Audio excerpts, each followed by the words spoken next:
Chapter 1. Ink and Ash. The rain in the capital, Luoyang, tasted of rust and regret. It clung to the narrow, winding streets, slicking the cobblestones and mirroring the perpetually bruised sky. Xian-Li hated the rain, hated its insistent drumming against the corrugated iron roofs of the lower wards, hated the way it seemed to amplify the city's ceaseless, grinding misery. But he couldn't afford to hate it, not when his back ached, not when his hands were perpetually raw and stained with ink, not when the weight of a dynasty rested on the shoulders of a scrap collector. He hauled another crate of discarded scrolls, mostly legal documents, judging by the brittle seals and the frantic, almost desperate script towards the churning maw of the paper vat, a monstrous steel beast that consumed mountains of waste each day. The air reeked of sour pulp and simmering chemicals, a smell Xian-Li had grown accustomed to, a smell he barely registered anymore. It was a necessary camouflage, a shield against the watchful eyes of Luoyang. Xian-Li was, officially, a nuisance. Officially, he was a vagrant, a ragged, illiterate boy who haunted the edges of the city, scavenging what the rich deemed worthless. Officially, Lord Censor, the head of the imperial archives, and a man who considered himself the sole arbiter of truth and wisdom, found him an intolerable stain on the face of his beloved city. It had been a deliberate tactic, orchestrated by his father, the late Grand Master of the Xian dynasty, to remove him from the suffocating legacy of power. The Xian bloodline for centuries had been inextricably linked to the preservation of knowledge, to the control of parchment and the written word. The ghost script, a forbidden martial art passed down through generations, was not merely a fighting style, it was the key to manipulating ink itself, to bending it to his will. It was a power the emperor, and by extension, the Xian family, had guarded fiercely. But Xian-Li, weary of protocols and titles, had simply vanished, shedding his identity like a snakeskin. The reality of his existence was far less grand. He lived in a cramped, damp room above a noodle stall, ate meager rations of steamed buns and pickled vegetables, and spent his days wrestling with crates and dodging the scornful stares of the city's elite. He was, in essence, a ghost himself, a forgotten heir trying to blend into the relentless background noise of Luoyang. Today's target, however, was particularly infuriating. Why Censor, Lord Censor's son, a boy barely 17, with a perpetual sneer and a fondness for needless cruelty, seemed determined to make Xian-Li life a misery. "Look at him!" Why had bellowed just this morning, his voice echoing through the alleyway as he shoved Xian-Li to the ground with a deliberate kick. "Playing with discarded scraps. Do you even know what this is?" He held up a scroll depicting a meticulously rendered dragon, a piece of artwork far beyond Xian-Li comprehension. "The illiterate are merely the fertilizer for the garden of wisdom," Wei had continued, dripping with disdain, before taking a swipe at Xian-Li's threadbare shirt with a fresh smear of ink. "Perhaps a little cleaning is in order." Xian-Li, bruised and humiliated, had retreated, clutching his meager collection of salvaged scrolls, a chaotic mess of crumbling silk and faded paper, to his chest. These weren't just scraps. These were fragments of history, glimpses of lost empires, whispers of forgotten knowledge. He treated them with a reverence that bordered on obsession, instinctively protecting them from the grime and the casual disregard of the city. Then, she appeared. A wisp of a girl, no older than 15, with eyes the color of polished jade, and a quiet dignity that seemed utterly out of place amidst the squalor of the slums. She was teaching a group of urchins how to write in the dirt with charcoal, patiently correcting their clumsy attempts to form the characters of the script. Her movements were fluid and precise, a stark contrast to the frantic scramble for survival that permeated the neighborhood. Xian-Li, drawn by an inexplicable force, watched her for a long moment, a flicker of something akin to recognition passing across his features. He saw the reverence with which she handled even the most shredded scrap of paper, a respect he himself unknowingly mirrored, and realized she saw something in him, something beyond the ragged clothes and the illiterate hands. She recognized illiterate's soul, trapped beneath a layer of enforced anonymity. As Wei and his thugs prepared to inflict another round of torment, Mei stepped forward, her voice firm and clear. "Leave him be, Wei," she said, her eyes fixed on the arrogant boy. "He is careful with the remnants of a forgotten world. There is value in even the most damaged page." Before Wei could respond, she threw herself in front of Xian-Li, taking a heavy blow from a bamboo staff aimed at his head. The impact jarred him, a sharp, stinging pain, but she didn't falter, shielding him with her small frame. It was a small act of defiance, a simple gesture of kindness, but it resonated with a power that surprised even Xian-Li.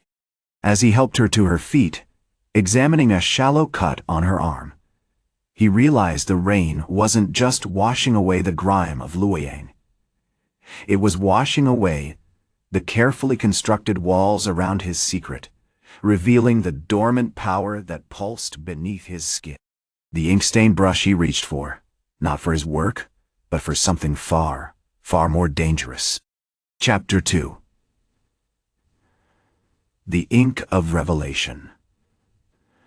The rain in Luoyang intensified, a relentless drumming against the corrugated iron roofs of the slums. It wasn't a cleansing rain, but a gray, melancholic one, mirroring the mood of Xian-Li as he tended to Mai's wound. The cut was shallow, a crimson streak on her pale wrist, but it pulsed with an unsettling warmth, a faint echo of the energy had unleashed in the burning library. He carefully dabbed at it with a dampened cloth, the scent of cedar wood and ancient parchment clinging to the fabric, a phantom aroma of the ghost script. "You risked your life for me," he said, his voice roughened by disuse and a sudden, unfamiliar awareness of his own strength. He hadn't consciously exerted himself in the library. The transformation had been a visceral, instinctual reaction. Mai winced, her cheeks flushed. "It was nothing," she insisted, her gaze flickering away from his. "Just a foolish impulse." Xian-Li didn't press her. He knew better than to pry. The villagers of Luoyang were already whispering the quiet one, the strange collector, the man who seems to avoid the eyes of officials. The secrets he carried were heavy enough without adding the weight of suspicion. As he finished cleaning the wound, he noticed a small, intricately carved wooden box tucked into her satchel. Curious, he asked, "What is this?" Mai hesitated, then carefully drew it out. It was a simple thing, crafted from dark sandalwood, inlaid with mother-of-pearl depicting stylized clouds and swirling calligraphy. "It belonged to my grandfather," she explained, her voice low. "He was a scribe before the censors came and took everything." Inside the box lay a collection of meticulously crafted brushes, each made from different animal hair: wolf, fox, even a rare iridescent bird from the Jade Mountains. But it wasn't the brushes themselves that drew Xian-Li's attention. It was the ink. A single, obsidian vial rested at the bottom, filled with a liquid that seemed to absorb all light. As he picked it up, a tingling sensation shot up his arm, a direct conduit to the ghost script. He recognized it instantly. The same ink used to solidify the blades, the same ink that allowed him to manipulate reality itself. But this wasn't the diluted practical ink he carried in his bag.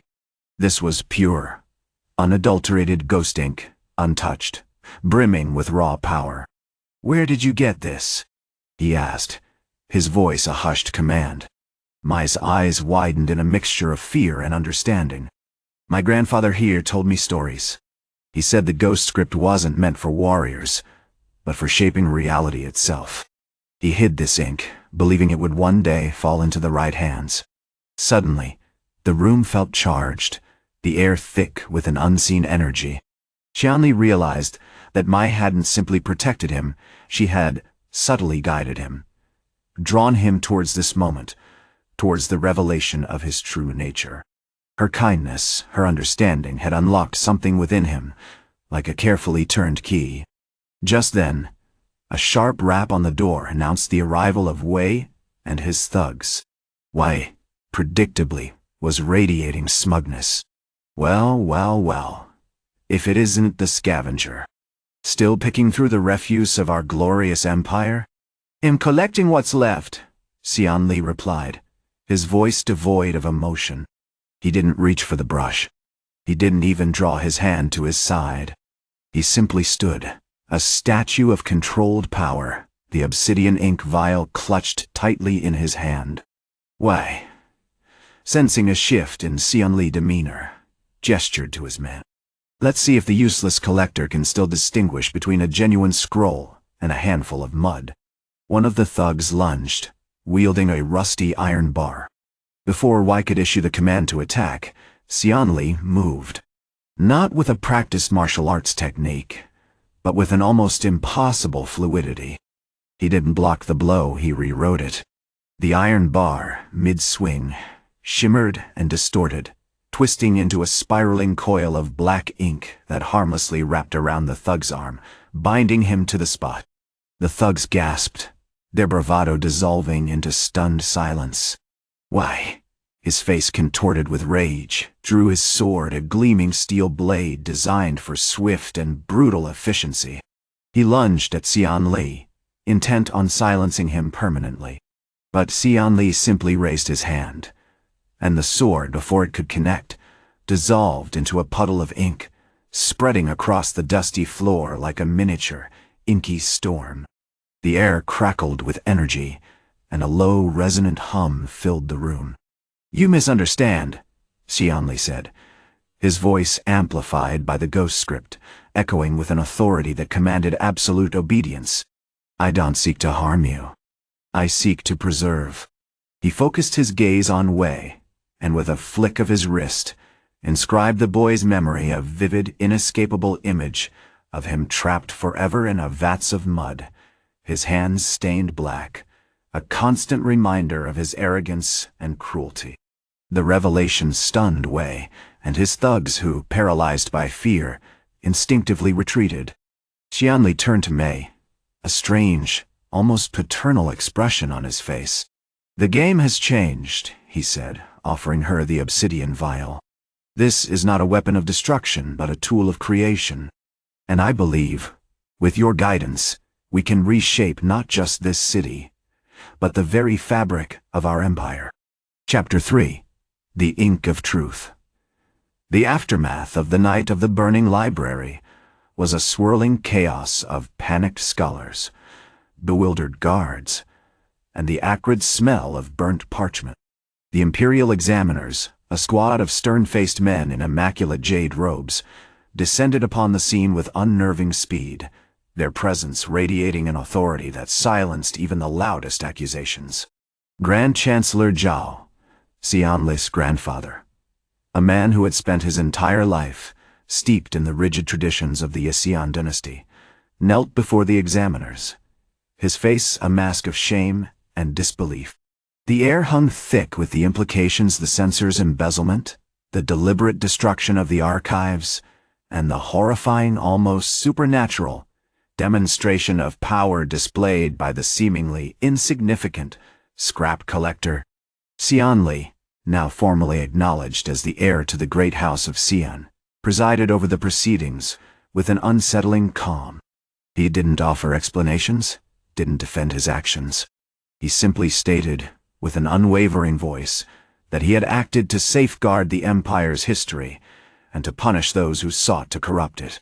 The examiners, after a lengthy and grueling interrogation, a process largely conducted through observations of Xian-Li's astonishing reflexes and the strangely pliable nature of nearby objects, declared the censor and his son guilty of treason. Their punishment, as Xian-Li had decreed, was to be relegated to the paper vats, destined to spend their lives stirring the viscous inks used for imperial documents. The sheer scale of Xian-Li's actions had stunned the capital. He hadn't simply thwarted an assassination attempt, had dismantled the corrupt government with a single breathtaking display of power.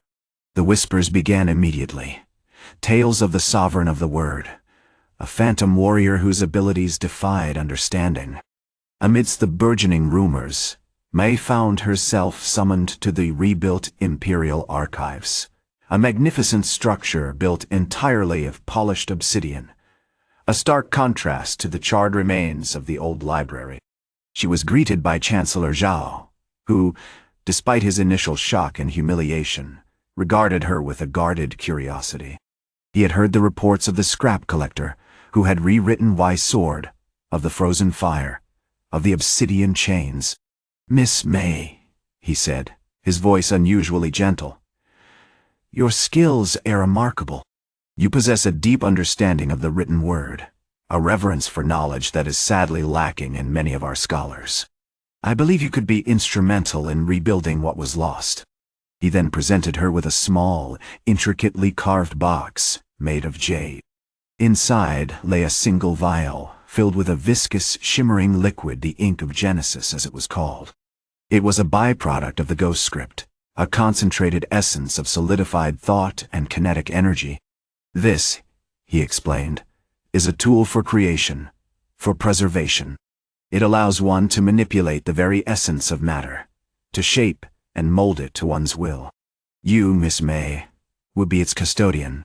As Mai cautiously examined the vial, Xian-Li appeared silently beside her, his presence immediately commanding attention.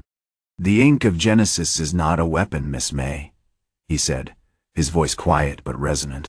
"It is a mirror. It reflects the intent of the wielder. To wield it effectively, one must possess a pure heart, a desire for knowledge, and a commitment to truth." He paused, studying her intently. "I've observed you, Miss Mei. You see the value in even the most degraded scraps of paper. You believe in the power of the written word to illuminate, to educate, to inspire." He then demonstrated a small feat, pulling a loose tile from the floor, and, with a delicate gesture, shaping it into a perfect miniature scroll, filled with ancient calligraphy. The onlookers gasped. It was a breathtaking display of control, a testament to the immense power contained within the ghost script. "This is but a glimpse of what is possible," Xian-Li continued. "With your guidance, we can establish a new order, one where knowledge is accessible to all, not just the privileged few." He turned to Mei, his eyes filled with a quiet determination. "I intend to establish a university, a center of learning open to all who possess a thirst for knowledge, regardless of their social standing. It will be built upon the principles of preservation, understanding, and the constant pursuit of truth." As he spoke, Wei, stripped of his former status and reduced to a miserable, ink-stained figure, was brought before them. He was a broken man, his arrogance shattered, his face etched with shame and fear.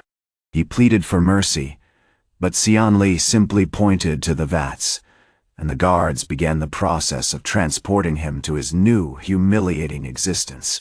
Later that evening, as Mai and Xian-Li walked through the newly renovated courtyard of the archives, Mai questioned him about the true nature of the ghost script. "You say it allows you to rewrite energy, to alter reality itself. But where does this power come from? Is it a divine gift? An ancient secret?" Xian-Li smiled, a rare and captivating expression. "It comes from the echoes of creation itself," he replied, his voice laced with mystery. "The universe is built on patterns, on rhythm. The ghost script is simply the ability to perceive and manipulate those patterns. It is a tool, Miss Mei, but it is also a reflection of the immense potential within all living things, the potential to learn, to grow, to become." He offered her the vial once more. "This is not about power, Miss Mei Tadichai. It's about responsibility. The ability to shape reality carries a burden greater than any sword." Chapter 4. The Ink of Memory. The rain had stopped, leaving the capital slick with a reflective sheen, mirroring the stunned faces gathered around the newly christened Xian Academy. The initial chaos of the night of the burning library had subsided, replaced by a hesitant reverence for the man who'd emerged from the flames, Xian-Li, the scrap collector, who had become the sovereign of the word. Mai, now seated in a cushioned alcove overlooking the academy's central courtyard, observed the scene with a quiet intensity. The academy itself was a marvel, constructed from salvaged parchment and reinforced timber, a testament to Xian-Li's swift, decisive actions. But it wasn't the architecture that captivated her. It was Xian-Li himself. He moved with a contained grace, observing the unfolding events with a thoughtful expression, a subtle power radiating from him that felt both ancient and utterly new. The Grand Chancellor, a man who had once represented the stifling weight of tradition, knelt before Xian-Li, his face streaked with ash and shame. He offered a groveling apology, admitting his corruption and vowing to rebuild the imperial archives. But the words felt hollow, meaningless against the backdrop of the sovereign's silent, potent judgment. "The process is, of course, arduous," Xian-Li said, his voice carrying a soothing authority that quickly quieted the murmurs of the assembled scholars. "The restoration of the archives will be a painstaking affair, a matter of layering memory upon memory. We will not simply rebuild, we will understand." He gestured towards a team of artisans, already meticulously recreating damaged scrolls using techniques gleaned from Xian-Li's edits, manipulating the very fabric of the paper to repair tears and fill missing sections with painstakingly replicated calligraphy. Why, however, remained a silent, sullen presence, stripped of his finery, his face a mask of bewildered despair. The guards carefully led him towards the paper vats, a swirling mass of discarded script, where he was to begin his sentence, a lifetime spent stirring the viscous liquid, a constant reminder of his folly.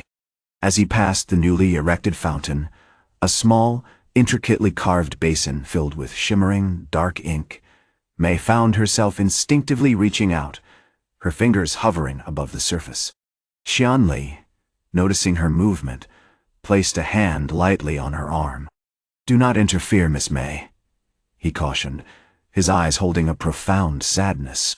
"This ink holds the essence of every mistake, every lost opportunity. It is a potent reminder not of failure, but of the potential for correction." He turned to May, his expression softening. "I have been reviewing the records of the ghost script," he said, opening a small, leather-bound tome. "The script wasn't simply developed for combat, though it certainly holds immense potential in that regard. It's a map, you see, to the underlying structure of existence. Each word, each stroke of a brush, creates a ripple in this fabric. A skilled manipulator can not only defend against an attack, but can also subtly alter the trajectory of events." He paused, his gaze locking with hers. "The most remarkable discovery, however, is that the script isn't limited to words. It extends to memories. We have long assumed the ghost script was confined to the material realm, but I've found evidence suggesting that it can also interact with the residual energies of the mind, the echoes of thoughts and emotions imprinted upon the very air." Suddenly, a flicker of movement caught Mai's eye.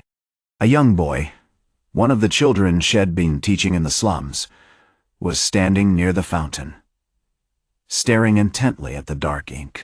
He was attempting to draw a simple bird in the basin, struggling with the fluidity of the liquid. As he tried to replicate the image, a faint shimmer emanated from the ink, and the boy's drawing seemed to shift. The crude lines of the bird sharpened, taking on a surprising level of detail, the image almost appearing to move. Xian-Li's eyes widened slightly, a subtle shift in his demeanor. He stepped forward, gently guiding the boy's hand. "Observe, child," he said, his voice hushed. "The script is not simply a tool for altering the external world. It is a key to unlocking the potential within yourself.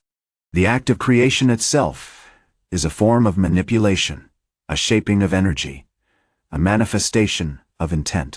He turned back to May, a flicker of something akin to wonder in his eyes.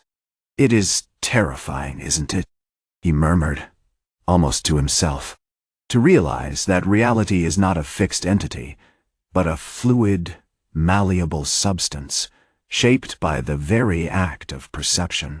He offered her the vial of shimmering ink once more, this time holding it with a profound reverence. "This," he said, his voice barely a whisper, "is the ink of memory. It is a dangerous tool, Miss May.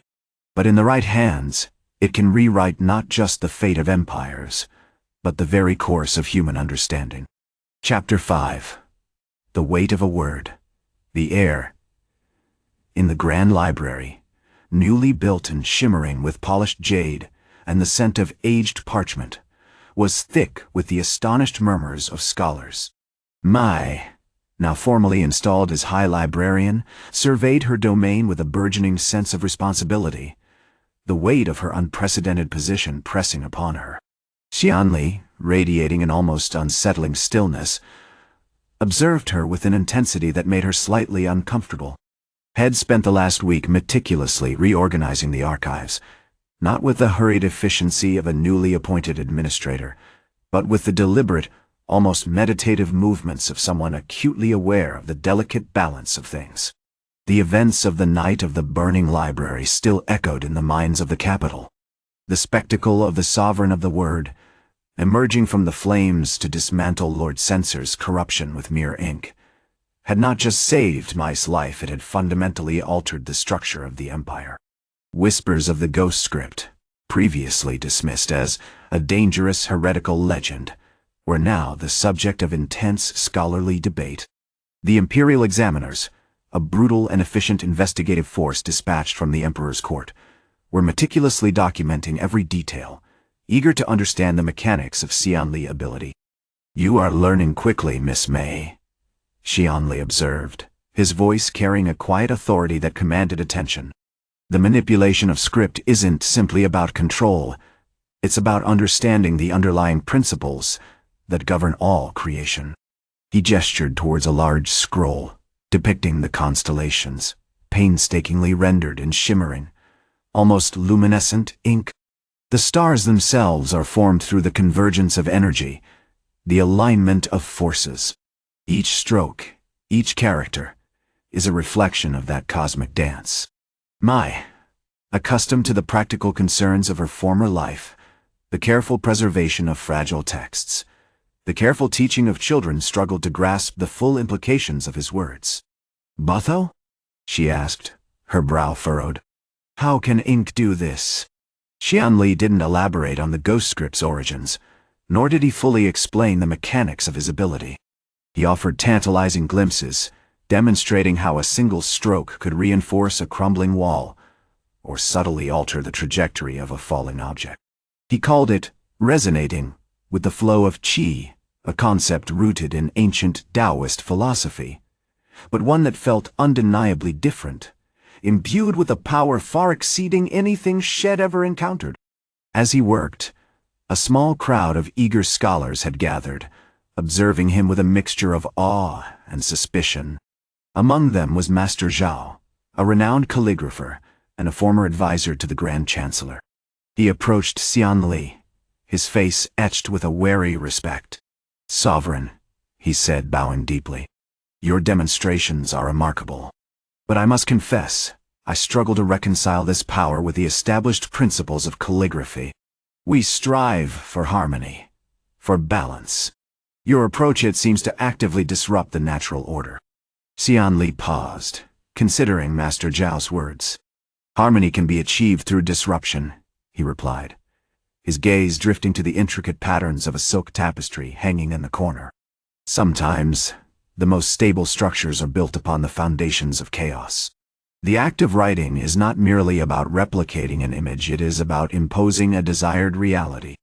Suddenly, a tremor ran through the library. Not a physical earthquake, but a subtle shift in the air, a distortion of light and sound. The scholars gasped, their eyes wide with alarm. A young boy, little Li Wei, a descendant of the boy Wei had humiliated, who often played near the fountain in the courtyard, stumbled into the library, drawn by the commotion. He clutched a small, worn piece of parchment, a crude drawing of a crane had been working on. As Li Wei approached, Xian-Li's expression shifted, his eyes focused intently on the boy's drawing. He reached out, his hand hovering over the parchment, and with a single, almost imperceptible movement, he brushed a line of ink across the crane's wing. Immediately, the drawing shimmered. The crude lines sharpened, The colors deepened, and the crane seemed to expand, filling the space with a fleeting image of breathtaking beauty. Li Wei stared, transfixed, a wide-eyed wonder replacing his earlier confusion. But then, the image vanished, returning to its original imperfect state. Xian-Li retracted his hand, a subtle frown creasing his brow. "The energy is volatile, child," he murmured, his voice laced with a hint of caution. "The act of shifting reality, even in such a small way, carries a burden. You must learn to control not just the script, but the flow of your own intent." He turned to May, his expression unreadable. "It's not merely a weapon, Miss May. It's a reflection of ourselves. And reflections, as we all know, can be profoundly distorted." He glanced back at the boy. Then, with a gesture that seemed to command silence, he whispered a single character balance into the air, and the tremor ceased. Chapter 6. The weight of ink. The air, in the newly rebuilt imperial archives, hung thick with the scent of sandalwood and parchment, mingled with the nervous energy of a dynasty attempting to rewrite its mistakes. Xian-Li, clad in a simple dark blue robe, now embroidered with the emblem of the Great House, a stylized brushstroke, moved with a quiet authority, observing the chaotic restoration efforts. The Grand Chancellor, a man of immense crumbling power, hovered beside him, a portrait of abject regret etched onto his face. Wei and his thugs, stripped of their titles and dignity, were indeed submerged in the churning vats, their limbs moving mechanically as they stirred the viscous inks that were being painstakingly salvaged. Mai, radiating an unexpected grace in her newly appointed role as High Librarian, was directing the meticulous reconstruction of the damaged scrolls. The sheer scale of the task was overwhelming, but she moved with a purposeful calm, her sharp mind dissecting the chaos and assigning tasks with an almost regal air. Xian-Li, however, found himself drawn back to Li Wei. The boy, now a hesitant but curious observer, was sketching in a small leather-bound book provided by May, mimicking the intricate calligraphy of the recovered documents. He was attempting a simple depiction of a flowering plum tree, a subject favored by the ancient scholars. As Wei meticulously studied the boy's drawing, Xian-Li paused, his gaze intense. He didn't approach the boy directly. Instead, he reached into the satchel he always carried, a worn, dark leather bag containing not just brushes and inkstones, but also meticulously crafted jade slips and fragments of ancient scrolls, and selected a brush of the finest raven's feather. He knelt before Wei, positioning himself so his hand, seemingly positioned to simply assist the boy, hovered just above the drawing. "Child," he began, his voice a low murmur, "you strive to capture the essence of beauty, but you lack the understanding of its inherent fragility." Without warning, he brushed a single stroke of deep indigo across the plum tree's trunk.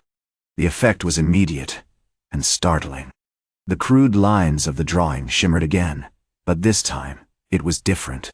The crude tree blossomed with impossible detail, the delicate curve of each leaf, the subtle shading of the bark, the intricate patterns of the blossoms themselves. It wasn't merely sharpened, it was perfected, infused with a vibrancy that seemed to defy the limitations of charcoal and paper. Wei gasped, his face draining of color. He reached out, instinctively trying to grasp the altered drawing, but as his fingers brushed against the paper, the blossom began to fade, returning to its original imperfect form. What did you do?" Wei stammered, his eyes wide with a primal fear. Xian-Li's face remained impassive. "I showed you the potential, child. But potential, unguided, can become a destructive force. The power to create also carries the burden of correction. The universe, like a scroll, has a natural flow, a balance. To disrupt that balance, even with the best intentions, is to invite chaos." He turned to May, his expression a carefully constructed mask of measured concern. "Miss May, observe. This boy possesses a sensitivity, a raw ability to perceive the underlying energies of things. But he lacks discipline, control. He treats this power as a toy, not a responsibility. He indicated Li Wei, who was now staring at his drawing with a mixture of awe and terror. The risk is not in the ability itself, but in the mind wielding it. Mai stepped forward, her movements fluid and graceful. She took the boy's hand, gently guiding his fingers to the brush. "The crane you drew," she said, her voice calm and encouraging, "is beautiful." "Yes, but its beauty lies in its imperfections, in the evidence of the hand that shaped it. It is the struggle to capture that essence, the desire to refine, that gives the act meaning." She demonstrated, delicately adding a few small precise strokes to the crane's wing, highlighting the curve and emphasizing the details. It is not about erasing the original, but about layering new understanding upon it. Xian-Li nodded, a flicker of approval in his eyes. Indeed. The ghost script is not simply a tool for destruction. It is a method of understanding, of translating reality into a language of pure energy.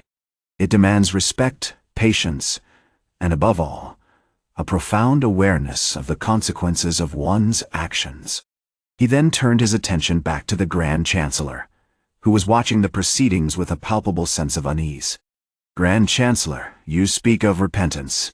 Actions speak louder than words. Demonstrate a commitment to rebuilding, not simply to rebuilding your image." The Grand Chancellor, clearly unnerved, began to cough nervously, offering a shaky bow. I will strive to fulfill my duties, Master Xian-Li. As Xian-Li watched the Chancellor, he realized that the true challenge wasn't the rebuilding of the archives, or the punishment of those who had abused their power. It was the reshaping of minds, a far more difficult and infinitely more delicate task. The weight of ink, he realized, wasn't just a weapon, it was a responsibility, a constant reminder of the profound power he wielded, and the even greater power of restraint. Chapter 7. The Quill of Correction. The following days after the night of the burning library were a whirlwind of orchestrated chaos. The imperial examiners, a squadron of stern-faced officials draped in indigo silk, descended upon the capital, their presence a stark reminder of Xian-Li's newfound authority. Initially, the court buzzed with nervous anticipation, a chorus of whispers questioning the heir's intentions. Had he merely used brute force, a ruthless display of power, or was there something more to this sovereign of the word? Xian-Li, meticulously observant, used the ensuing investigation as an opportunity. He didn't issue decrees or demand apologies, he subtly guided the process, leveraging the examiner's own bureaucratic inefficiencies and the lingering anxieties of the city's elite. Lord Censor, a man reduced to a trembling shadow of his former pomp, was forced to meticulously catalogue every scorched page, his every action monitored by the examiners. Wei, consumed by a simmering rage, was confined to a small, damp chamber, his attempts to rally support met with swift, silent neutralization. A meticulously erased calligraphy scroll, delivered directly to his cell, served as a chilling reminder of his predicament. Mai, now the High Librarian, flourished. The grand university she oversaw was a marvel of organization and innovation, staffed with scholars brought from across the empire, and, crucially, guided by her intuitive understanding of knowledge itself. She championed the preservation of not just historical texts, but also the lost techniques of calligraphy, encouraging students to see the ghost script not as a weapon, but as a means of unlocking the very soul of the written word. Xian-Li spent most of his time in the newly constructed manuscript hall, a vast, cool space filled with the scent of aged parchment. Had requested a dedicated workspace, a simple wooden table, a single inkstone, and a collection of brushes, each meticulously crafted and attuned to his ghost script ability. He was working on a vast, unfinished scroll depicting the founding of the Xian dynasty, a chronicle riddled with omissions and distortions. It was a deliberate act of reclamation, a slow, painstaking process of correcting the narrative, solidifying the genuine history against the layers of deceit. The irony, he murmured to Grand Chancellor Zhao, who was now a frequent, albeit uncomfortable, visitor observing Xian-Li work, is that the act of rewriting truth is itself a testament to its importance. To allow falsehood to persist unchallenged is a far greater crime than any single act of manipulation. Zhao shifted uncomfortably, carefully avoiding eye contact. Master Xian-Li, your methods, they are unsettling. To wield such power as you do, it feels unnatural. Xian-Li paused, meticulously smoothing a section of the scroll. Unnatural is a human construct, Grand Chancellor. The universe operates according to patterns, according to the flow of energy. The Ghost script simply provides a channel, a means of recognizing and manipulating those patterns. A skilled artisan doesn't fear his tools, he understands their potential and wields them with care. He deliberately chose his words, avoiding direct confrontation. The true unnatural thing is to allow corruption to fester, to ignore the consequences of one's actions, simply for personal gain. He then turned his attention back to the scroll, focusing his mind, channeling the Ghost script. The air around him shimmered subtly, and a faint scent of ink permeated the room. He wasn't altering the scroll itself. He was imprinting an additional layer of understanding, a counter-narrative, upon the very fabric of the space around it. It was a silent demonstration of his power, a subtle nudge for Zhao to comprehend the weight of his responsibility. Suddenly Wei, his eyes burning with frustrated rage, burst into the manuscript hall, flanked by two of his remaining thugs. "You monster! You've ruined everything. This is a mockery. You haven't brought justice. You've brought chaos." He lunged for the scroll, intending to obliterate it with a clumsy strike. But Xian-Li wasn't prepared. With a barely perceptible movement, he solidified the air around Wei's hand, trapping it in a cage of obsidian ink. The thugs, witnessing this sudden, inexplicable display, recoiled in terror. Wei, momentarily frozen in disbelief, realized the gravity of his situation. Xian-Li's face remained impassive. "The quill of correction," he said, his voice low and controlled, "is not wielded for vengeance, but for the preservation of truth. You sought to destroy knowledge, and I, in turn, seek to illuminate it. Your rage is a shadow, a consequence of your own actions. Let it serve as a lesson." With a final, precise flick of his wrist, the obsidian chains dissolved, and Wei's hand was free, but permanently marked with the faint, ghostly outline of the ink. The thugs, intimidated by the sheer power on display, fled the hall, vowing never to cross Xian-Li's path again. Chapter 8. The Echo of Ink. The chill in the manuscript hall deepened, not from the lingering smoke of the burning library, but from the undeniable aura of power that radiated from Xian-Li. Wei, his face a mask of humiliated fury, stared at his hand, tracing the delicate silver-gray outline that shimmered beneath his skin. It wasn't a scar exactly, but an impression, a ghost of the obsidian ink, a permanent reminder of his folly. The sight of it, coupled with the unnerving stillness of Xian-Li, seemed to physically drain the remaining heat from the room. "You speak of illumination," Wei rasped, his voice raw with disbelief and burgeoning fear. "But you wield a weapon of control, of imprisonment. Is that what wisdom truly is? To stifle dissent with solidified shadows?" Xian-Li's gaze, usually calm and measured, held a flicker of something akin to pity. Control is a tool, no more, no less.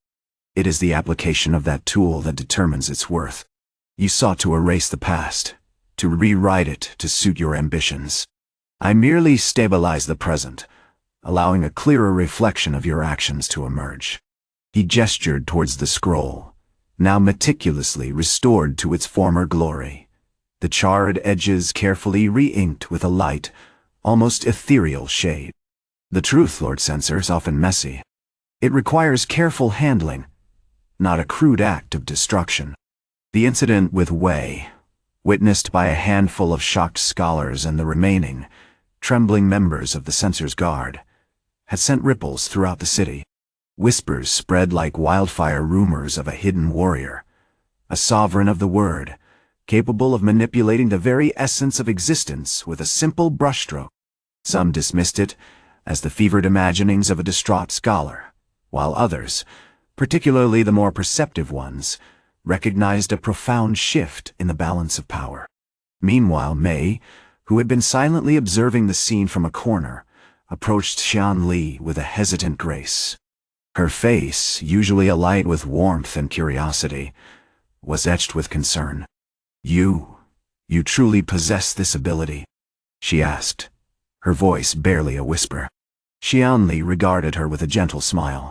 "It is a gift, Meotoi, a responsibility, and one that is best understood not through power, but through understanding the delicate nature of knowledge itself. It is not about forcing a particular interpretation, but about revealing the underlying truth, the inherent logic that shapes all things." He dipped his brush into a pot of ink, swirling it slowly before touching it to the parchment. The most powerful weapon isn't the destruction of what is written, but the addition of a new layer, a new perspective. As he worked, subtly manipulating the luminescence of the ink on the scroll, a hushed reverence fell over the hall. The scholars, initially wary, found themselves captivated by the display of impossible skill. Even Grand Chancellor Lin, who had arrived with a contingent of imperial examiners, watched with a thoughtful frown, his aged face betraying a flicker of awe. However, the attention wasn't entirely positive. A sharp, cynical voice cut through the growing admiration. It was Zhao, the former tax collector, the one Xian-Li had subtly influenced during the chaotic events at the burning library. He advanced towards them, his eyes narrowed with suspicion. "This is manipulation, plain and simple," Zhao accused, his voice dripping with disdain. "You haven't revealed truth. You've manufactured it. You've used your power to influence, to control, just as the corrupt officials of the past have done." He launched into a blistering diatribe about the dangers of unchecked authority, the importance of free thought, and the sanctity of independent judgment. Xian-Li paused his work, his expression unreadable. "You misunderstand, Zhao. The truth is not a static entity, waiting to be discovered. It is a constantly evolving process, shaped by observation, analysis, and, yes, even influence. I merely sought to guide you towards a clearer understanding of your own role in the unfolding story." He finished, adding a final flourish to the scroll, a subtle knot of swirling ink that represented the complex interplay of cause and effect. "Your skepticism is a valuable counterpoint. It keeps us all honest." Suddenly, the air shimmered, not with the chaotic energy of the manuscript realm, but with a focused, almost tangible force. The obsidian chains etched on Wei's hand began to pulse with a faint, silver light, drawing the ink outwards, solidifying into a shimmering thread that wrapped around Wei's wrist, binding him tighter. The guards, paralyzed with fear, could only watch as Wei, struggling against the invisible restraints, let out a strangled cry. Xian-Li turned his gaze towards Wei, his eyes radiating a profound sadness. "The shadow you cast is long, Lord Censor. It will take more than a single brushstroke to erase it. But perhaps, through this reminder, you might finally understand the price of your ambition." Chapter 9. The Ink of Justice. The obsidian threads, a physical manifestation of Xian-Li's ghost script, remained stubbornly attached to Wei's wrist, a stark and unsettling spectacle. The guards, initially frozen in terror, slowly began to react, reaching for their swords, their faces contorted with confusion and nascent rage. Xian-Li hadn't intended to fully restrain them, merely to demonstrate the potency of his ability, a sudden, terrifying shift in power that left them breathless and unnerved. "Silence!" Xian-Li commanded, his voice carrying an unnatural resonance, amplified by the residual energy of the manuscript realm. The guards hesitated, swords lowering, their bravado dissolving in the face of the impossible. This is not a threat, but a consequence. A consequence born of your own arrogance. Lord Censor, surprisingly, remained composed. Decades of navigating courtly intrigue had honed a ruthlessness that masked a shrewd understanding of power. He observed Weiss struggle with detached curiosity, his lips pursed in a thin line. "A curious display, Master Xian-Li," he said, his voice dripping with condescension. "A little theatrical, wouldn't you say? Is this your customary method of intimidation?" Xian-Li ignored the barb, focusing on Mei, who stood a few feet away, her face pale but resolute. He gently detached the obsidian thread, it dissolving into shimmering ink as it left Weiss' wrist, a silent testament to the raw power he wielded. "You possess a gift, Miss Mei," Xian-Li said, turning his attention to her. "A rare empathy for the written word. It is a power that, when properly directed, can mend, can reveal, can truly rewrite the world." He then addressed Wei directly. "You seek to bury truth beneath layers of lies and manipulation. I merely offer you a mirror that reflects the consequences of your actions." He gestured with his brush, and the air around Wei shimmered again, this time with a darker, more viscous ink. This time, however, it didn't bind, it flowed, coalescing around Weiss' boots, darkening the polished stone of the ruined archive. The ink didn't restrict movement, but it seemed to subtly alter perception, coating Weiss' vision with a distorted haze. He stumbled, clutching his head, momentarily disoriented. "The written word is not simply a tool for recording, Lord Censor," Xian-Li continued, his voice measured and deliberate. "It is a force. It can inspire, it can mislead, it can, ultimately, control. And that control is inextricably linked to understanding. To ignorance, there is only chaos." As he spoke, a low hum filled the air, growing in intensity. The flames of the burnt library, now a smoldering ruin, seemed to flicker with renewed energy, responding to his Xian-Li's will. He raised his hand, and a swirling vortex of ink erupted from the remnants of the archives, solidifying into a protective dome around Mei and the assembled figures, shielding them from the heat and smoke. The Grand Chancellor, a tremor of unease crossing his face, stepped forward, his hand instinctively reaching for the jade seal of the Empire. This is beyond comprehension," he stammered, his carefully constructed facade of authority crumbling. "You are a sorcerer, a demon." Xian-Li allowed a ghost of a smile to touch his lips. "I am a custodian, Grand Chancellor. A custodian of knowledge, of justice, of the very principles your dynasty has long since abandoned. And I find myself, regrettably, compelled to restore them." Suddenly, Wei, regaining his composure, lunged at Xian-Li, sword raised. But before he could strike, Xian-Li simply rotated his wrist, executing a movement so swift and precise that it was almost invisible. Wei's sword vanished, not into ink, but into absolute nothingness, consumed by the manuscript realm. The revelation hung heavy in the air. Wei stared at his empty hands, his face a mask of stunned disbelief. For the first time, he saw not a lowly scrap collector, but a force he could not comprehend, a power that dwarfed his own ambition. As the last vestiges of the obsidian chains dissipated, Mei, her voice barely a whisper, asked, "Why, Master Xian-Li? Why this display of power? Why risk yourself?" Xian-Li's gaze softened as he looked at her. "Because, Miss Mei, the seeds of corruption are always present. They lie dormant, waiting for fertile ground to take root. Your kindness, your compassion, your dedication to knowledge, they represent the antithesis of that corruption. I was merely pruning the vine." He paused, considering his words carefully. Sometimes, the most effective brushstrokes are not those of creation, but those of correction. Chapter 10. The Ink of Accountability. The aftermath of the night of the burning library settled over the capital like a shroud of obsidian dust. The emperor, a man typically known for his glacial pronouncements, was rendered speechless by Xian-Li's actions, issuing only a series of terse orders to secure the city, investigate the arson, and, most importantly, to understand the unnatural phenomena witnessed within the imperial archives.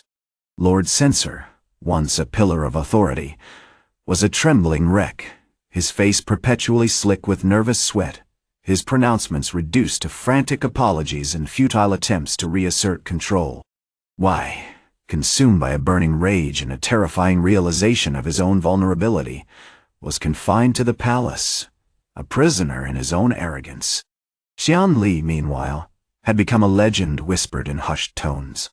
The scrap collector who'd battled fire, who'd neutralized a lord's guards with nothing but a brush, who'd erased a sword from existence, it was dismissed by many as a fever dream, a trick of the smoke. Yet, the tangible evidence remained the solidified obsidian restraints, the solidified ink clinging to the walls, and the utter absence of Weiss' prized katana. Cautiously emerging from the wreckage of the archives, with a small contingent of city guards, found Xian-Li meticulously organizing the salvaged scrolls. He worked with a quiet intensity, his movements fluid and graceful, each stroke of his brush deliberate and precise. The air around him seemed to shimmer faintly, as if the very essence of the manuscript realm was clinging to him. "Master Xian-Li," she began, her voice still laced with awe, "the examinations are requesting a full report. They insist on understanding your abilities." Xian-Li paused, a wry smile playing on his lips. "Let them understand," he replied, handing her a fragment of a particularly vibrant scroll depicting a dragon soaring through storm clouds. "Understanding, Miss May, is not always achieved through careful observation. Sometimes it requires a focused application." He gently brushed a tiny speck of ink from the scroll's surface, and the dragon shimmered, its scaled detail becoming impossibly sharp. A young guard, mesmerized, reached out to touch it. Before he could, Xian-Li subtly shifted his hand, and the image solidified, becoming a miniature, perfectly formed dragon that spiraled gently into the guard's palm. The guard gasped, dropping the miniature dragon in startled delight. This was the moment that truly solidified Xian-Li's status. The initial fear and superstition were replaced by a cautious, almost reverent curiosity. The examiner, a wizened old scholar named Zhao, approached cautiously, his face etched with skepticism. "Demonstration, then?" he demanded, adjusting his spectacles. Xian-Li didn't elaborate. He picked up a discarded blank page, one of those he'd collected as a scrap collector, and began to paint. Within seconds, a breathtaking landscape materialized on the page, a snow-capped mountain range, a rushing river, a solitary pine tree standing against the wind. It was a scene rendered with such exquisite detail and realism that it felt as though one could step right into it. Suddenly Wei, who had been brought before him in chains, broke into a furious shout. "You are a fraud, a charlatan. You manipulate illusions, you control the elements. You are a menace to the empire." Xian-Li paused, his brush hovering over the page. He looked at Wei, not with anger, but with a deep sadness. "You mistake perception for reality, Wei," he said, his voice low and calm. "I do not control the elements. I simply rearrange their potential. This page contains the potential for a mountain range. I merely unlocked it." He pointed his brush at the page, and with a subtle flick of his wrist, the painted landscape began to ripple, the colors intensifying, the details sharpening. But instead of solidifying further, the landscape began to rewrite itself, transforming into a vast, fertile valley teeming with life, a stark contrast to the desolate mountain range he had initially created. "The empire," Xian-Li continued, his voice gaining strength, "is not a static thing, Wei. It is a living document. And sometimes, A document needs correction. He turned to address the assembled examiners. Observe. Dine. Po. The Empire's history, as it is currently written, is riddled with injustice, with corruption, with the willful blindness of those in power. I simply seek to restore the original draft. He then, with a gesture as effortless as a breath, focused his attention on Zhao, the lead examiner. Zhao, mid-sentence, abruptly stopped, his eyes widening in horror. His carefully constructed arguments, his elaborate justifications for the Emperor's actions, began to unravel, the words dissolving into an iridescent mist before vanishing completely. The revelation hung heavy in the air. You are a sorcerer. A demon! Someone finally dared to cry out. Xian-Li allowed a ghost of a smile to touch his lips. I am a custodian, Grand Chancellor. A custodian of knowledge, of justice, of the very principles your dynasty has long since abandoned. And I find myself, regrettably, compelled to restore them.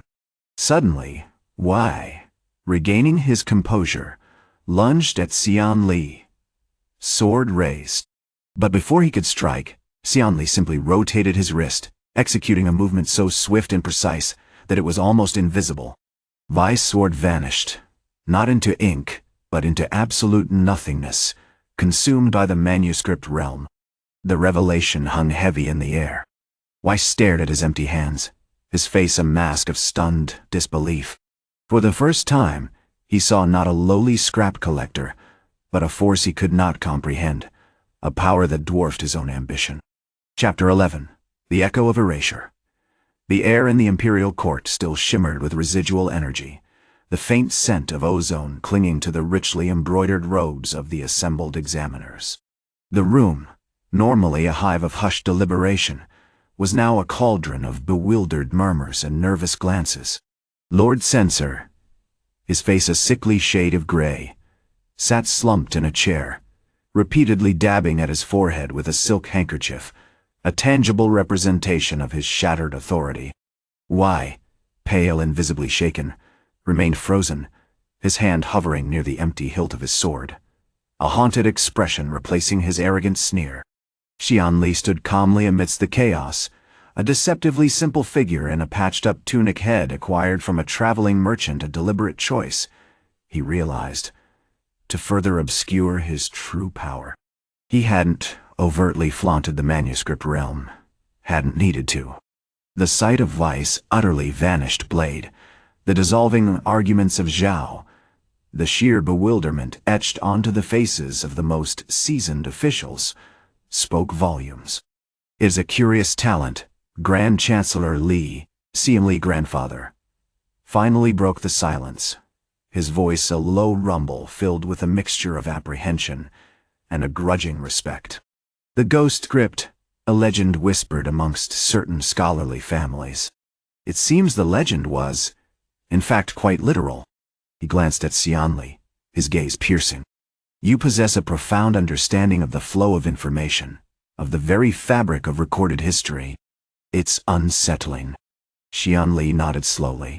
The flow of information is not merely a stream of written words, Grand Chancellor. It is a river, prone to currents of deception, of bias, of deliberate falsification. My purpose is to gently guide it back to its purest course. He turned his attention to the assembled examiners, his voice resonating with quiet authority. You see, each scroll, each document holds not just facts, but the intent behind them. The scribe's ambition, the emperor's decree, the merchant's promise all leave an echo, a residue within the ink itself. I simply amplify and correct those echoes. The examiners shifted uneasily, sensing the unnerving precision of his words. One, a wizened scholar named Master Lin, dared to raise a trembling hand. But how? This manuscript realm you speak of manipulating reality through ink? Is this sorcery? Are you in league with the demon spirits? Xian-Li allowed a flicker of amusement to cross his features. Let me demonstrate. Master Lin, you have devoted your life to the study of ancient constellations. Tell me, What is the precise position of the Draco constellation as it appeared on the eve of the dragon's fall in the year 127 BCE? Master Lin, momentarily thrown off balance, consulted his meticulously crafted charts. The Draco was approximately 27 degrees south of the celestial pole. Aligned with the star Sirius, he continued to recite the complex calculations, his voice gaining momentum as he attempted to impress. As he spoke, Xian-Li subtly shifted his hand, manipulating the air around Master Lin's charts. The intricate diagrams began to flicker, the delicate lines dissolving into swirling patterns of iridescent ink. Master Lin's voice faltered, his face contorted in confusion and then sheer horror. "No!" "What? What are you doing?" "The charts, they're changing."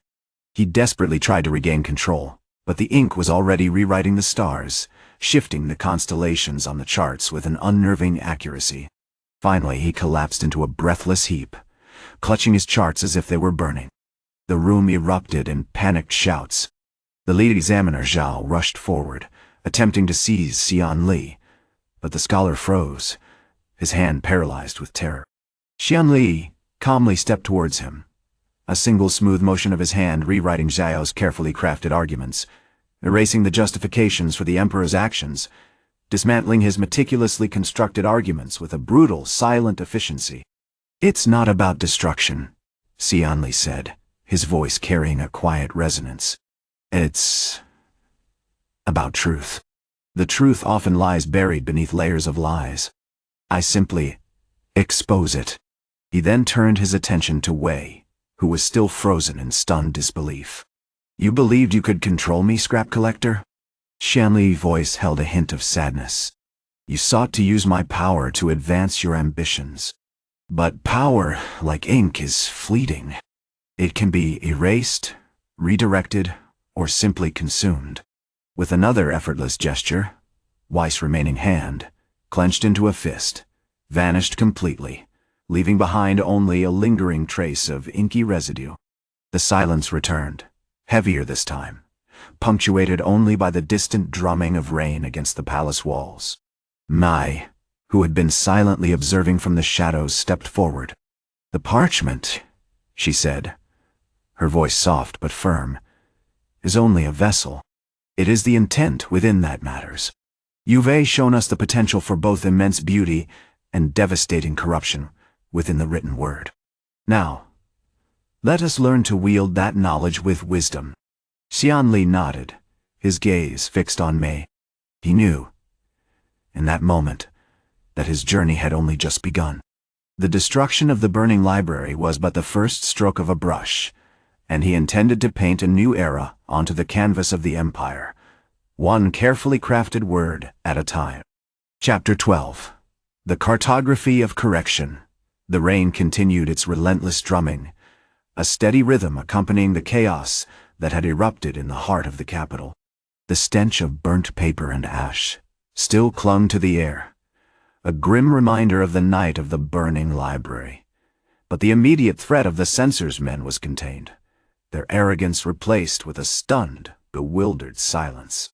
Xian-Li, still coated in soot, sat with Mai amidst the organized chaos of what was rapidly becoming a temporary archive, salvaged scrolls, carefully laid out on oiled cloths, illuminated by the flickering glow of her remaining candles. The Grand Chancellor insists on a full investigation. A nervous official from the imperial examiners, a stern man named Zhao, reported, his voice strained. "He demands a detailed accounting of your abilities, sovereign of the word. And, of course, a comprehensive review of Lord Censor's financial records." Xian-Li regarded Zhao with a cool detachment. Let him investigate. Let him find nothing but the evidence he himself created. The truth is not found in meticulous record-keeping, but in the spaces between the lies. He gestured to Wei, who was being gently restrained by two of the examiner's guards, his face a mask of horrified disbelief. Weiss' hands were empty, utterly devoid of flesh, leaving only a faint swirling pattern of black ink as a ghostly echo of his former grip. "You saw, didn't you?" Xian-Li asked, his voice a low rumble. "You saw what power truly is. Not brute force, not titles, but the ability to reshape reality with a single thought, a single stroke." Mai, ever the pragmatist, stepped forward. "The examiner's concern isn't about your power, sovereign. It's about controlling it. They seek to categorize, to quantify, to ultimately weaponize what Juve demonstrated." Xian-Li inclined his head in acknowledgement. "Then let us demonstrate a different path. I propose a meeting with the Grand Chancellor. A private discussion, focused not on control, but on the restoration of justice." The following days unfolded with an unsettling efficiency. Xian-Li, aided by Mai's quiet diplomacy and his subtly unsettling ability to influence the movements of those around him, a slight manipulation of the angle of a dropped quill, a redirected glance managed to navigate the treacherous currents of the imperial court. The Grand Chancellor, a wizened old man named Li, was predictably resistant at first, consumed by suspicion and the ingrained paranoia of his lineage. However, witnessing Xian-Li's meticulous corrections to the examination of Lord Censor's records, the inexplicable disappearance of incriminating documents, the sudden alteration of timelines, Li began to understand the magnitude of the young heir's abilities. "You possess a gift, Xian-Li," Li admitted finally, his voice low. "A dangerous gift. One that could unravel the very fabric of our empire." "Or," Xian-Li replied, meeting the gaze unflinchingly, "it could mend it." He paused, considering his words. "I believe true power lies not in suppression, but in illumination, in exposing the shadows that fester beneath the surface of the written word." The negotiations were swift and decisive. Xian-Li, using his newly acquired influence and the unsettling demonstrations of his power, ensured the complete dismantling of Lord Censor's illicit holdings, effectively returning the stolen funds to the state coffers. Why, stripped of his rank and wealth, was sentenced to a life of laborious work within the paper vats, a fate he seemed destined to embrace, haunted by the loss of his hand and the knowledge of his own folly. However, the true revelation came when Xian-Li unveiled his grand design for the capital.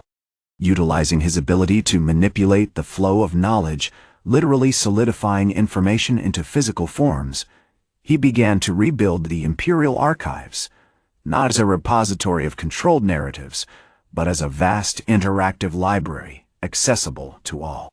He commissioned cartographers, skilled in mapping, not just the physical world, but also the flow of ideas and knowledge, creating intricate knowledge maps that charted the history of the empire, highlighting moments of truth and falsehood. "We will no longer rely on the interpretations of the scribes," Xian-Li declared, his voice ringing with conviction. "Each citizen will have access to the raw data, the original records, allowing them to form their own conclusions." Mai, overseeing the transformation with quiet determination, continued to champion his vision. "The parchment is simply the medium," she stated, holding up a newly crafted knowledge map depicting the origins of the ghost script. "It is the understanding that truly matters. And understanding, sovereign, is a right, not a privilege." As the last of the salvaged scrolls were meticulously catalogued, Xian-Li turned to Mei, a rare flicker of genuine emotion crossing his features. "You saw the potential in these discarded fragments. You saw the beauty hidden within the chaos. You are a true scholar, Mei. And together, we will write a new chapter in the history of our empire, a chapter defined not by control and deceit, but by truth and knowledge."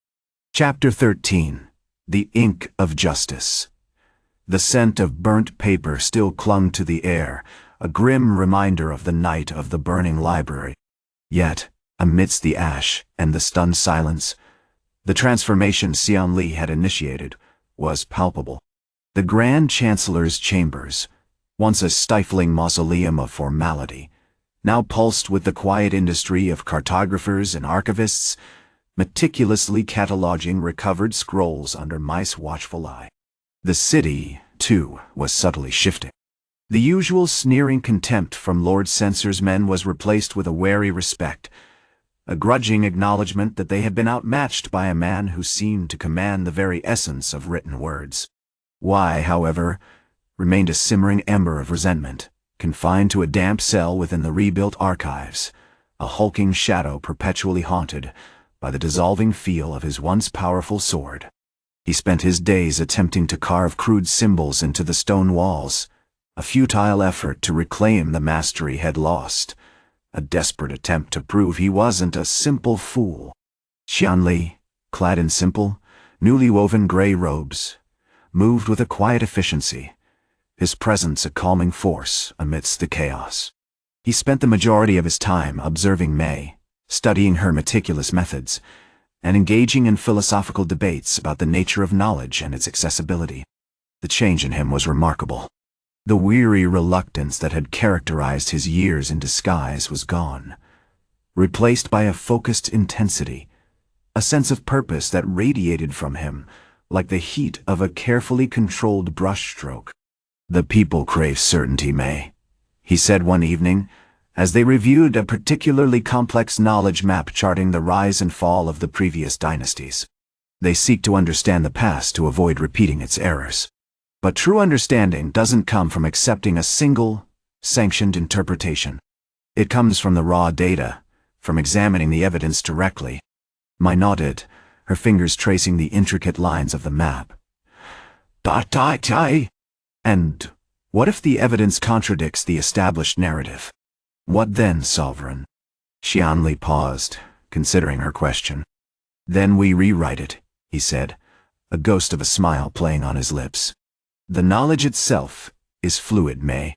It flows, it changes, it adapts. To cling to a rigid interpretation is to stifle that flow, to breed ignorance and control." Just then, a tremor ran through the archives, not of earthquake, but of focused power. Xian-Li's hands moved with a speed that bordered on impossible. He stood before a table laden with fragmented scrolls, detailing a particularly contentious dispute between the northern and southern kingdoms. Scrolls that had been declared heretical and systematically destroyed. With a delicate flick of his wrist, he began to work. The air shimmered, and the scrolls began to coalesce, not into solid duplicates, but into three-dimensional representations of the arguments, the opposing viewpoints meticulously rendered in swirling patterns of ink. The entire scene was replicated, a miniature battle of ideas unfolding before their eyes. "This," he declared, gesturing to the swirling vortex of information, "is not merely documentation. It's an interactive simulation. Citizens can walk through this conflict, examine the evidence, and form their own conclusions. They can even, theoretically, correct the mistakes made by the participants."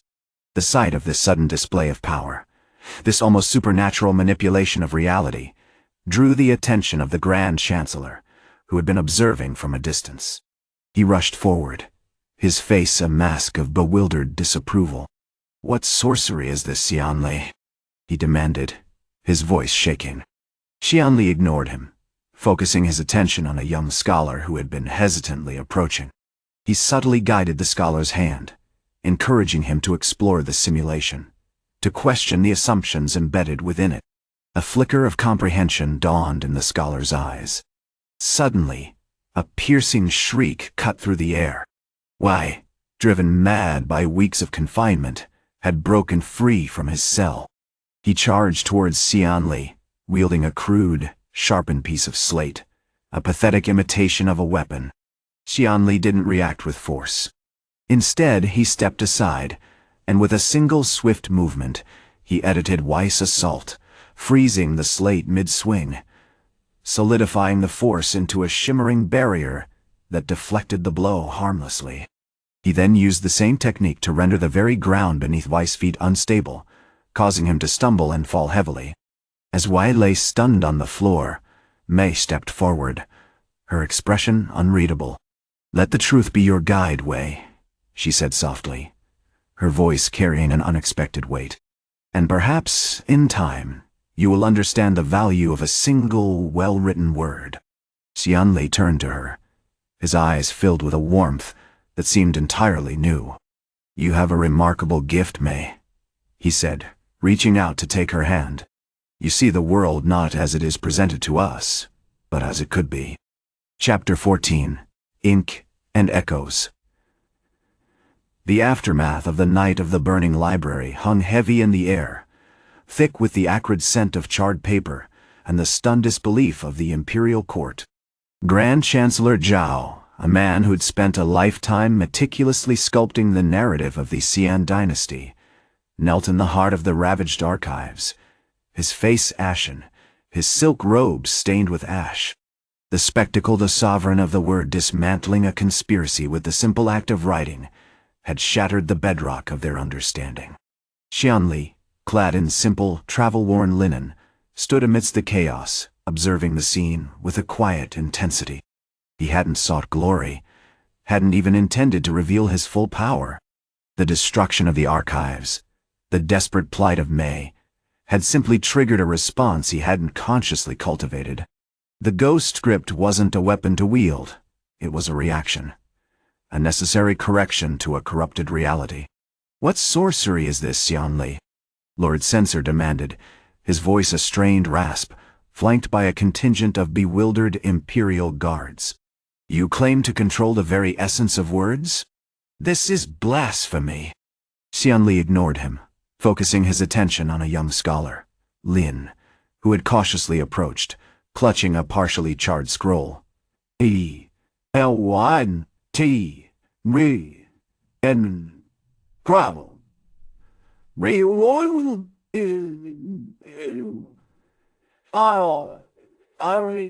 Lin, a meticulous recorder of legal precedents, was visibly shaken, his spectacles askew. Had witnessed Weiss' futile attack and the unnerving stillness of the flames, a frozen tableau of destruction. He subtly guided Lin's hand, encouraging him to explore the simulation the moment Head instinctively edited to question the assumptions embedded within it. A flicker of comprehension dawned in Lin's eyes, a slow recognition of the impossible. The scholar didn't understand how it was done, only that it was. Suddenly, a piercing shriek cut through the air. Why, driven mad by weeks of confinement within the collapsing remnants of his cell, had broken free. He charged towards Xian-Li, wielding a crude, sharpened piece of slate, a pathetic imitation of a weapon, salvaged from the wreckage. Xian-Li didn't react with force. Instead, he stepped aside, and with a single swift movement, he edited Weiss' assault. The slate mid-swing froze, suspended in time, shimmering with an iridescent, ink-like energy. The force of the blow solidified into a shimmering barrier that deflected the blow harmlessly, sending a spray of dust and shattered stone back at Wei. He stumbled, momentarily disoriented. Then, with another fluid movement, Xian-Li used the same technique to render the very ground beneath Weiss' feet unstable, causing him to stumble and fall heavily, landing in a heap amongst the debris. As Wei lay stunned on the floor, May stepped forward, her expression unreadable. "Let the truth be your guide, Wei," she said softly, her voice carrying an unexpected weight. "And perhaps, in time, you will understand the value of a single well-written word." Her words, uttered with a quiet authority that belied her humble profession, seemed to resonate with the frozen moment. Xian-Li turned to her, his eyes filled with a warmth that seemed entirely new. "You have a remarkable gift, May," he said, reaching out to take her hand. "You see the world not as it is presented to us, but as it could be." He gently closed his hand around hers, a brief, almost hesitant connection that sent a subtle tremor through her. Lord Censor, regaining his composure, barked orders at his guards, attempting to regain control of the situation. "Zates him!" he screamed, gesturing towards Xian-Li. "He is a dangerous heretic, a disruptor of the natural order." But before the guards could move, Lin, the scholar, took a tentative step forward. "Wait," he said, his voice surprisingly firm. I I witnessed something extraordinary. Something that defies all logic, all reason. The flames, they weren't simply burning. They were written. He described the scene, the impossible stillness of the inferno, the shimmering chains that bound the guards, the dissolving sword. His testimony, coupled with the undeniable evidence of the destroyed archives, began to erode the court's skepticism. Xian-Li, sensing an opportunity, addressed the assembled officials. The archives were not destroyed by chaos, he stated, his voice carrying a quiet authority that commanded attention. They were rearranged, misinterpreted. Like a poorly written scroll, they led only to falsehood and ruin. He paused, letting his words sink in. I simply corrected the errors. He then turned his gaze towards Wei, who remained sprawled on the floor, still stunned and bruised. And as for you, Wei, Xian-Li continued, his voice hardening, your attempts to manipulate the truth have led you to a fitting conclusion. You will spend the rest of your days amongst the discarded writings, stirring the vats, a constant reminder of the consequences of deception. With a flick of his wrist, the ground beneath Wei shifted, dissolving into a viscous pool of black ink, engulfing him completely. Mai, witnessing the finality of the judgment, felt a profound sadness mixed with a glimmer of hope. Xian-Li, seeing her distress, offered her a small, intricately carved brush, stained with a deep indigo. A tool for shaping stories, he said, his voice gentle. Use it wisely, my dear Tao. Chapter 15. The ink-forged justice. The air in the imperial court hung thick with the smell of ash and disbelief. The initial shock had begun to give way to a frantic, buzzing examination, a desperate attempt to comprehend the impossible. The royal scribes, normally a meticulous and rigid order, were scribbling furiously, documenting every detail of Xian-Li's manuscript realm, a phrase that echoed with unsettling power.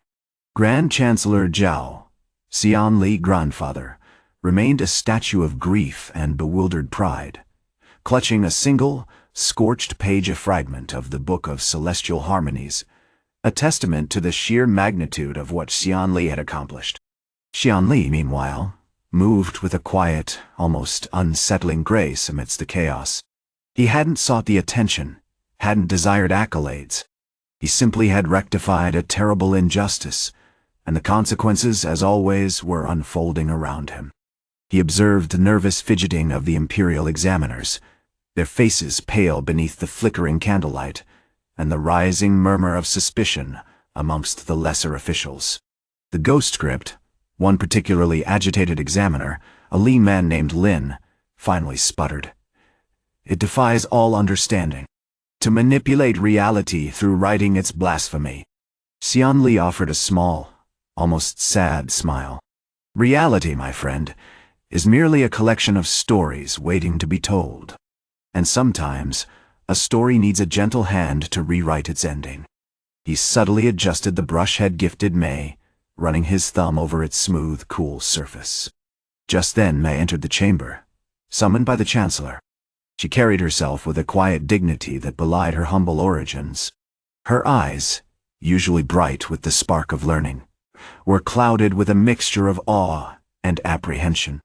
The assembled officials, even the most hardened examiners, fell silent as she approached Xian-Li. Master Xian-Li, she said, her voice clear and unwavering. The chaos has subsided, but the questions remain. How? Honey, how can this be possible? Xian-Li looked at her, truly seeing her for the first time since the night of the burning library. The terror in her eyes held a nascent strength, a quiet determination that resonated with the very essence of the ghost script. He didn't offer a technical explanation, a dissection of the forbidden art. Instead, he said, "The power isn't in the brush, Meidai. It's in the intent. It's in the understanding that the most potent weapon against falsehood is not brute force, but clarity. It's knowing how to erase the wrong words." He gestured to the charred remains of the imperial archives. The fire was not merely destruction, but a catalyst. It exposed the rot within the system, the deliberate manipulation of information, the corruption disguised as scholarship. Then, unexpectedly, he turned his attention to Lin, the most vocal of the skeptical examiners. "You speak of blasphemy," Xian-Li said, his voice laced with a subtle, unsettling power. "But what is more blasphemous? To allow a lie to consume an empire, or to confront it with the truth, however uncomfortable?" He held out his hand, and in a barely perceptible movement, a single drop of ink materialized on his palm, swirling into the shape of a stylized phoenix. The creature pulsed with a faint ethereal light. The ghost script doesn't simply erase, it reshapes. It offers a second chance. The examiner gasped, momentarily stunned. The air crackled with an energy that seemed to originate from Xian-Li himself. Seeing the examiner's hesitation, and sensing the growing tide of acceptance within the court, Xian-Li decided to move beyond the spectacle. "I have taken steps to ensure such corruption never again threatens our empire," he announced, his voice gaining authority. "The censorate and the tax collectors are disbanded. Their records, tainted by deceit, have been systematically purged. The accounts are now rewritten honestly, with the aid of skilled scribes loyal to the crown." He paused, his gaze sweeping across the room, finally settling on Wei, who lay still and seemingly unconscious amidst the remnants of his shattered ambition. "And as for Wei," Xian-Li continued, his voice dropping to a low, controlled rumble, "he will serve as a constant reminder of the price of greed and manipulation. His punishment is not death, but an eternity spent meticulously sorting the discarded writings of the empire. A humbling yet necessary task." With a final, deliberate movement, he focused his power. The ground beneath Wei's prone form dissolved into a churning mass of black ink, consuming him entirely. The air shimmered with residual energy, and the smell of ink intensified, a potent symbol of justice delivered. As the last vestiges of the ink vanished, Mei, unable to contain herself, rushed forward and gently touched Xian-Li's arm. "You saved the archives," she whispered, her voice thick with emotion. "You saved me." Xian-Li smiled, a genuine smile that reached his eyes. He held out the brush, the indigo dye rich and deep, and offered it to her again. "Use it wisely, Mei," he said, "and help me write a new chapter for this world, one where truth and knowledge are not commodities to be hoarded, but treasures to be shared."